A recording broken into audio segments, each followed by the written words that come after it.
हमीर, हमीर के बारे में बताया मैं बताता हूँ। देखो क्या है, क्या पढ़ना है हमें, हमीर के बारे में पढ़ना है क्या, वो भी देखो देखते हैं अपने क्या क्या चीजें दे रखी है कि अपने को है क्या क्या पढ़ना। एक तो उसके विक्ट्री कैंपेन पढ़ने, और क्या पढ़ना है, और अपने को उसके टाइटल्स पढ़ने, दो ही चीजें दे रखी है अपने को इसमें। तो ये ना, ये एक दिमाग में हमेशा रहना चाहिए, कोई भी टॉपिक पढ़ो, कोई भी राजा पढ़ो, कि वास्तव में इसमें पढ़ना है क्या चीज, क्या क्या काम की है। तो दो चीजें काम की है कि भाई एक तो उसके विक्ट्री कैंपेन देखने, एक उसके टाइटल्स देखने। अब अपने देख लेंगे, विक्ट्री कैंपेन देख लेंगे, टाइटल्स देख लेंगे इसके कौन कौन से। तो अपने देखते हैं, देखो हमीर के बारे में, कौन था हमीर, क्या था, सुन वापस सुनना। अब मैं थोड़ा वापस पीछे जाके बताता हूँ आपको, देखो गौर करना मेरी इस बात पे। गुहिल, गुहिल की पीढ़ी के अंदर हुए बप्पा या बापा, इसी पीढ़ी में चलते चलते एक राजा आया रण सिंह, या उसका एक नाम और मिलता है कर्ण सिंह। ध्यान देना इस बात पे, रण सिंह या कर्ण सिंह। इसके दो बेटे हुए, एक का नाम था गुश्याम सिंह, एक का नाम था राहप। कहते हैं बड़ा भाई जो था, बड़े भाई को राजा बनाया गया, राजा राजधानी में रहे, तो उसे चित्तौड़ दे दिया गया। छोटे भाइयों को गांव दिया करते थे, उन गांव को बोलते थे ठिकाना, और इसको एक ठिकाना दिया गया, और वो ठिकाना था सिसोदा। राजसमंद के अंदर एक जगह पड़ती है सिसोदा। और यहां के बाद में क्लियर डिवाइडेशन दिखाई दिया कि जो बड़े भाई जो राजा बनेंगे वो अपने नाम के आगे टाइटल लगाएंगे रावल, और ये जो छोटे भाई होंगे ये अपने नाम के आगे टाइटल लगाएंगे, वो टाइटल होगा राणा।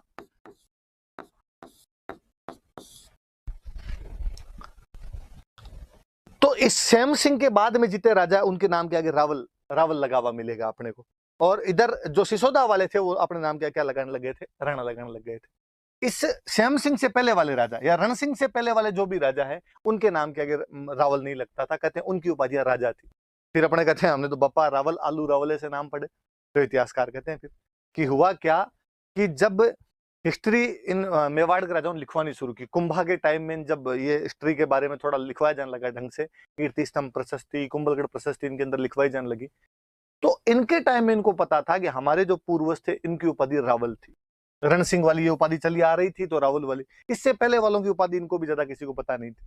तो कहा भाई राजा को क्या कहते हैं, राजा को रावल कहते हैं, राजा को बप्पा, तो बाद वालों ने उसके नाम के आगे बप्पा रावल वैसे जोड़ दिया। पर कहते हैं इससे पहले वालों की, इनकी बप्पा की, गोहिल की, इनकी उपाधि रावल नहीं हुआ करती थी, इनकी उपाधि राजा ही थी। रावल की उपाधि हमें इस यहां से क्लियर डिवाइडेशन दिखाई देता है रण सिंह करण सिंह के बाद, और वहां से दिखाई देता है।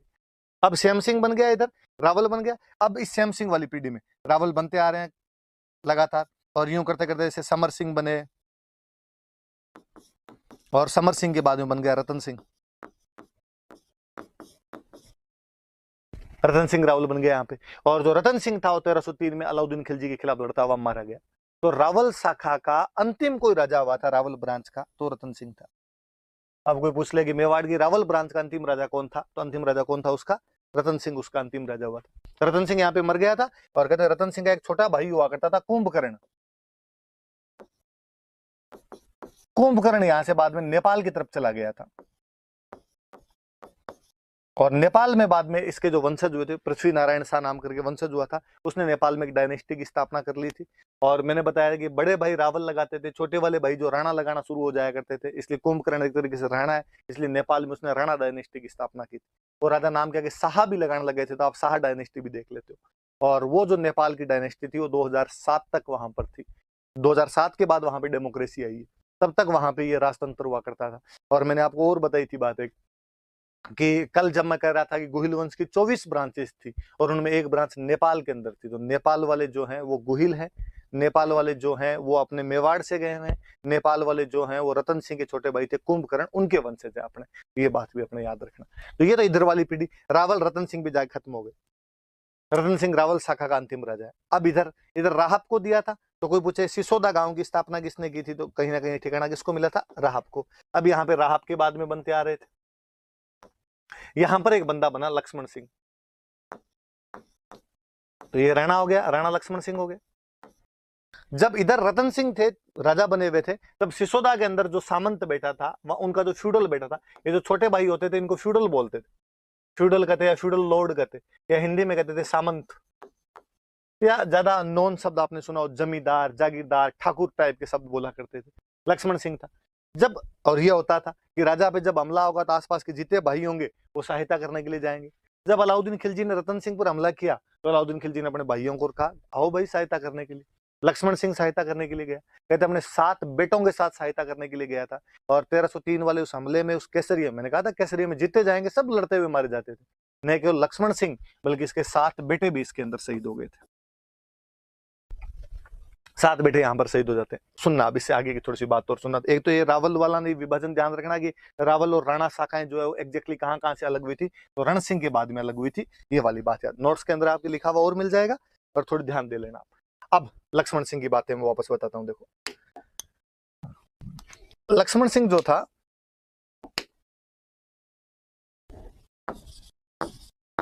सात बेटों के साथ युद्ध लड़ता हुआ शहीद हो गया था। लक्ष्मण सिंह का एक बेटा था, 7 जो शहीद हुए थे उनमें एक बेटा था अरि सिंह, और जो इसका बेटा एक बच्चा था जो बाद में सिसोदा को संभालता है, उसका नाम था अजय सिंह। अजय सिंह नाम था। अरि सिंह तो उसके अंदर एक्सपायर हो गया था, अजय सिंह बच गया था। सिसोदा का बाद में जो सामंत बनता है, फ्यूडल बनता है, वो अजय सिंह बन जाता है। इनके मरने के बाद में अजय सिंह को एक बात पता चली, अरि सिंह की एक बात है बड़ी जोरदार सी, कि अरि सिंह जब राजकुमार हुआ करता था, अरि सिंह लक्ष्मण सिंह का बड़ा ही बड़ा बेटा था, जब ये राजकुमार हुआ करता था यहाँ का, मतलब सिसोदा के सामंत का बेटा, एक तरीके से कुंवर ही है, ये जब कुंवर हुआ करता था वहां का, एक दिन शिकार खेलने के लिए अपने साथियों के साथ में कहीं गया हुआ था, और जब घोड़े पे जा रहे थे तो एक कोई सुंदर सी लड़की और अपने खेत के अंदर जा रही थी, भैंसे वैंसे ली हुई उसके पास, भैंस की रस्सी उसने पकड़ रखी अपने पास में, और कोई अरि सिंह का एक साथी था और उसने उस लड़की को कुछ बोल दिया, पीछे छेड़ दिया, मतलब टोंट मारा उस पर कुछ भी। तो लड़की को बड़ा गुस्सा आया, और उसने जैसे ही बोला, लड़की ने के हाथ में वो रस्सी थी, उसने वो रस्सी फेंक के मारी, रस्सी फेंक के मारी तो घोड़े के पैरों में लगी, घोड़ा और घुड़सवार दोनों गिरे नीचे आके। हरि सिंह को बड़ा शानदार लगा, हरि सिंह को लगा यार ये लड़की बहादुर लड़की, मैं यदि इससे शादी करूं, इसके जो बेटा वो और कितना बहादुर। और कहते हैं हरि सिंह ने उससे वहां पे शादी कर ली। वहीं पे हाथों हाथ उनके घर पे गया, उसे पता चला किसकी क्या लड़की है, पता चला गाँव के कोई सामान्य से ही राजपूत है, उनकी लड़की है ये, तो उनसे शादी कर लेता है। पर उसे लगा यार मैंने तो अचानक यहाँ पे शादी कर ली, ये कोई बड़ी राजकुमारी भी नहीं है, पापा के पास गए तो पापा पता नहीं क्या कहेंगे, तो उसने उसको अलग ही रख दिया, और किसी को बताया भी नहीं कि ये मेरी वाइफ है और यहाँ पे रहती है। और उसके बेटा और हो गया है, और जो बेटा हुआ था उसका नाम था हमीर। एक कौन सी मूवी है जिसके अंदर वो सारे भाई शादी नहीं करते हैं, परेश रावल अलग से एक वाइफ रख लेता है, अक्षय खन्ना कही है ना, हलचल, हलचल मूवी होनी चाहिए शायद, तो वैसा सा कुछ हरि सिंह के साथ में। तो हरि सिंह वहां पे अलग से एक वो वाइफ उसकी और उसका बेटा हमीर यहाँ पे। अब पता चला कि साहब हरि सिंह युद्ध में लड़ता मारा गया, तो बेचारी वो अपने पीहर चली गई वापस अपने बेटे को लेके। अजय सिंह जब इधर सामंत बना, अजय सिंह को ये बात पता चली यार मेरे भैया की एक ऐसे ऐसे शादी और की हुई थी, मेरे तो भतीजा और है।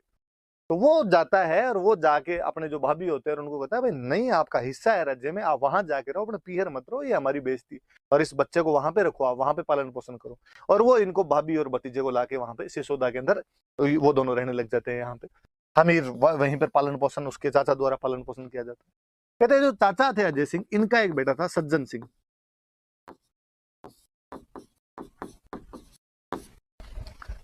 हमले हो रहे थे, एक बार को सिसोदा पर किसी का हमला हुआ, और सिसोदा पर हमला हुआ तो अजय सिंह ने सज्जन सिंह को कहा कि जा सज्जन, और जाके इन हमलावरों को भगा के यहाँ से। सज्जन सिंह गया, सज्जन सिंह से हमलावर नहीं भागे, वापस आ गया। हमीर छोटा था, हालांकि अजय सिंह का भतीजा था। अजय सिंह का हमीर तू जा यार इस बार। हमीर गया, छोटा था उसके बाद बावजूद बहादुर था, और हमीर जाके उनको भगा के आ गया। तो अजय सिंह ने कहा यार लड़का तो ये है, और उसने कहा वैसे ही मेरे सबसे बड़े भाई का बेटा है, इसलिए सिसोदा का सामंत जो अगला बनना चाहिए। मैं क्यों बना, क्योंकि भैया और पापा सब एक्सपायर हो गए, पर यदि भैया होते तो इनका ही कब्जा होता, तो मैं अगला सामंत है वो हमीर को ही बनाऊंगा। इसलिए अजय सिंह ने अपने भतीजा हमीर को यहाँ का सामंत बना दिया था। सज्जन सिंह नाराज हुआ, उसने कहा यार पापा किस बात के, तुम अपने भतीजे को दे रहे हो, चाचा के बेटे को दे रहे हो, मुझे तो दे ही नहीं रहे। और वो यहाँ से नाराज हुआ, उसने कहा मैं सिसोदा नहीं दे रहे तो मैं तो रहूंगा ही नहीं, कहीं जाके नौकरी कर लूंगा। और सज्जन सिंह के लिए कहते हैं कि सज्जन सिंह महाराष्ट्र चला गया था। और इसी के पीढ़ी में आगे चलते चलते चलते चलते चलते चलते एक लड़का हुआ जिसने पूरे महाराष्ट्र पर बाद में राज किया था, महाराज छत्रपति शिवाजी तो मैं कल आपको फिर बता रहा था कि शिवाजी जो है वो भी यहीं के थे, वो भी सिसोदा के गए हुए थे यहाँ से। इसलिए शिवाजी जब राजा बन जाते हैं तो कहते हैं कि मैं महाराणा प्रताप का वंशज हूँ, मैं सिसोदिया हूँ, मैं मेवाड़ का हूँ, मैं गुहिल हूँ, वो सब बात बताते हैं। तो ये भी थोड़ा सा अपने रिलेशन याद रखना, दिमाग में रहेगी बात। इधर अमीर यहाँ का सामंत बन जाता है। अमीर जब सामंत बनता है, उधर चित्तौड़ पर कब्जा किसने कर रखा? चित्तौड़ पर पहले खिजर खान आ गया, खिजर खान के बाद में मालदेव सोनगरा आ गया। मालदेव सोनगरा आया हुआ इधर हमीर पर, अमीर को लगेगी यार ये अपने को चित्तौड़ वापस छीन।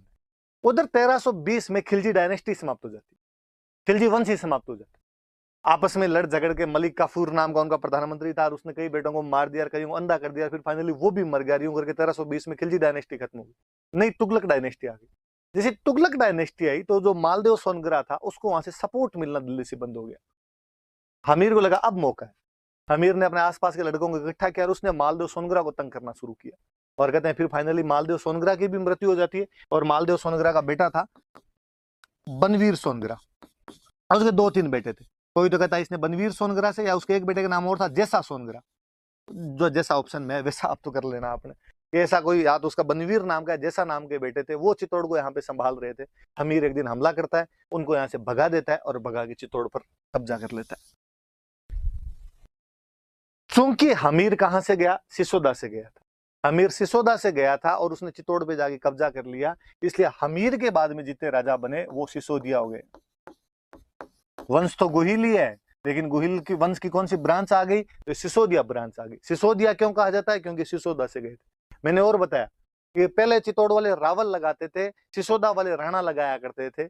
हमीर सिसोदा से गया था, इसलिए हमीर ने बाद में राणा लगाया करता था, राणा हमीर का कब्जा हुआ। क्योंकि चित्तौड़ का पूरे का राजा बन गया, इसलिए उन्होंने नाम क्या किया? महाराणा लगाने शुरू कर दिए थे। तो ये राणा लगाने वाला या महाराणा लगाने वाला पहला जो कोई चित्तौड़ का राजा हुआ था, तो पहला राजा हमीर हुआ था। शुरुआत में राणा टाइटल मिलते हैं, धीरे धीरे महाराणा मिलने लग जाते हैं। हालांकि ऐसा भी कोई अलग अलग डिवाइडेशन नहीं है। हमीर के नाम में गौरी शंकर हीराचंद ओझा अपने सबसे बड़े इतिहासकार हैं, उन्होंने उसके नाम के आगे महाराणा लिखा है।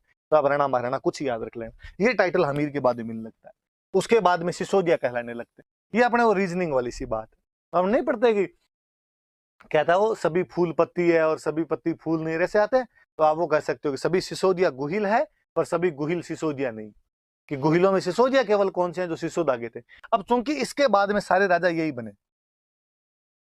टिल इंडिपेंडेंस, आजादी तक के सारे राजा यही बने, इसलिए आजादी तक के राजाओं का टाइटल आपको राणा महाराणा ही मिलेगा, सारे के सारे अपने को सिसोदिया कहते हुए मिलेंगे। तो ये हमीर से अलग हुए थे बाद में। हमीर से हमीर की पीढ़ी आगे चलने लग गई थी, और उसने बनवीर सोनगरा का दो जैसा सोनगरा, दोनों ही नाम मिल जाते हैं, ऐसा कोई है नहीं। इतना इस पे लोड भी नहीं लेना एग्जैक्टली कौन सा क्या मानना है, जो ऑप्शन है उसके अनुसार कर लेना। और इनको हरा के वहां पर उसने हमीर ने वापस कब्जा कर लिया था। अब मैंने बताया कि उधर तुगलक डायनेस्टी आ गई थी। जब उधर तुगलक डायनेस्टी आ गई तो तुगलक डायनेस्टी में एक राजा हुआ था मोहम्मद बिन तुगलक। कहते हैं कि ये जैसा मोहम्मद बिन तुगलक के पास चला गया, और इसने जाके मोहम्मद बिन तुगलक को कहा कि यार ये था तो हमारा चित्तौड़ और हमीर ने कब्जा कर लिया, तू सहायता कर। मोहम्मद बिन तुगलक ने अपनी सेना भेज दी। हमीर बड़ा बलशाली आदमी था। हमीर गया, सामने जाके सेना से लड़ाई करता है और मोहम्मद बिन तुगलक की सेना को हरा देता है। कहते अपने बांसवाड़ा के अंदर एक जगह पड़ती है सिंगोली,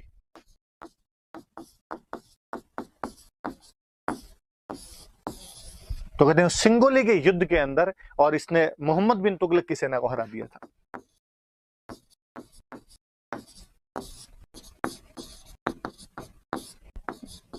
और आप देखोगे भी ये समकालीन भी।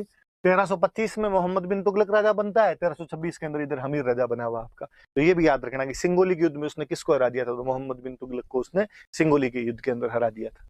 अब मैं लो वापस उस पर जाके आपको बातें बताता हूँ। दो बातें याद रखना, एक तो हमीर ने चित्तौड़ पे कब्जा किया, हमीर सिसोदा का है इसलिए सिसोदिया हो गए, राणा टाइटल लगना शुरू हो गया। अब देखो वापस देखते हैं अपने, सॉरी, आपने कहा कि अपने को एक तो पढ़ने विजय अभियान। तो विजय अभियान कौन कौन से हो गए? अब मैं विजय अभियान कहूं तो एक तो मैं कर दूंगी इसने चित्तौड़ पे कब्जा किया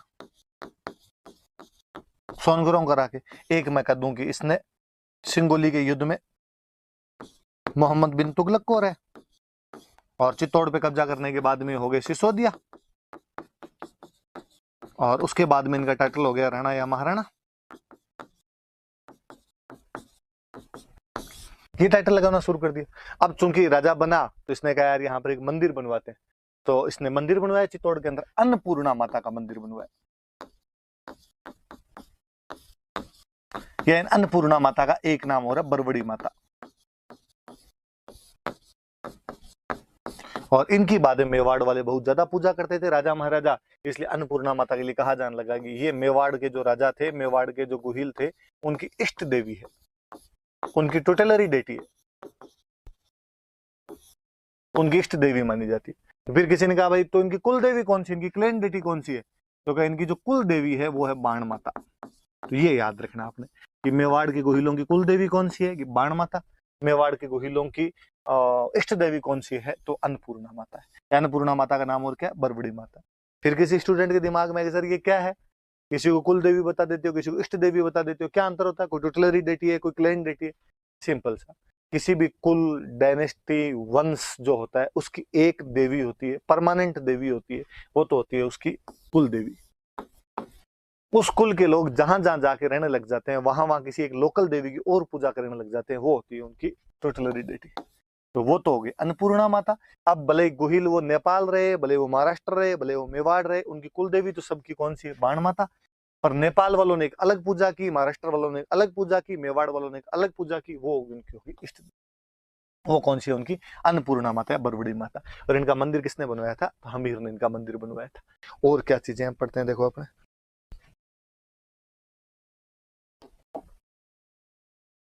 उपाधियां देखो। अब जब इतना बड़ा राजा होगा तो उसकी उपाधियां भी होगी कुछ ना कुछ।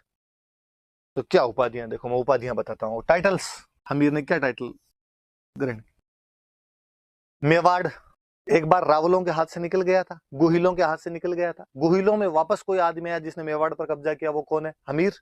सिसोदा का इसलिए सिसोदिया है, राणा टाइटल लगाना शुरू किया इन्होंने। अंतिम रावल रतन सिंह है, पहला राणा हमीर।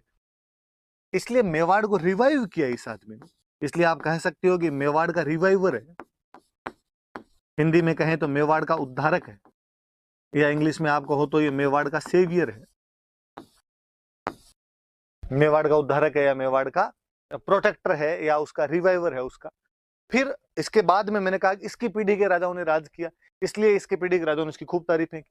और महाराणा कुंभा जब आगे बनेंगे, महाराणा कुंभा एक प्रशस्ति लिखवाएंगे, कुंभलगढ़, कुंभलगढ़ का किला है, उसकी जो यूलोजी लिखी हुई है, उसकी जो प्रशस्ति, कल मैंने बता दिया था प्रशस्ति क्या होती है, जिसमें राजाओं की तारीफें हो। और इसके अंदर वो लिखवाते हैं, अपने इस हमीर के लिखवाते हैं कि साहब हमीर विषम घाटी पंचानन है।